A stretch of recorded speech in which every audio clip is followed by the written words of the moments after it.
Moses Mpofu's apology to President Mnangagwa appears to pose a significant threat to our justice system.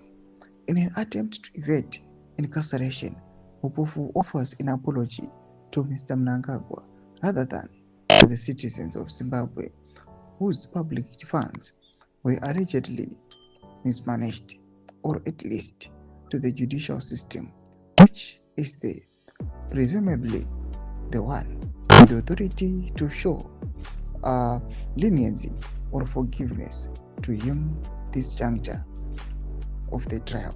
Mashuko akudanyo papangwa ine sabina mashuko akudapangwa ine tiona kuti convicted ZANU-PF businessman apologizes to President Mnangagwa chitiko chavhundutsa vanhu kuti aiwa panapa vana Mpofu vanoapologizirei kune mutungamiri wenyika.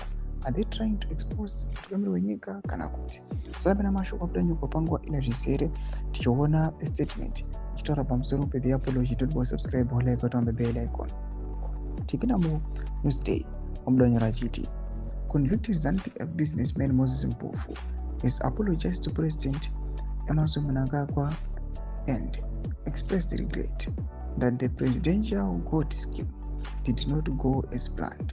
This comes as his accomplice, Mike Chimombe, is offered restitution.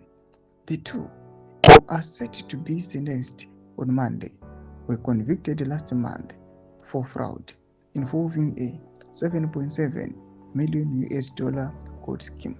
Mpofu and Chimombe were convicted of looting state funds disbursed to a non-existent company, Black Desk, after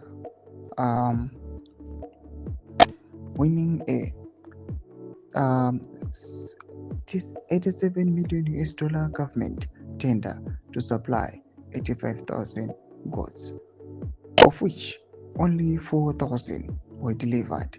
Mashuko ari kuda panguva ino achionekwa kuti vana Mpofu panguva ino vono apologize kune mutungamiri wenyika pamusana pezvavakaita izvi.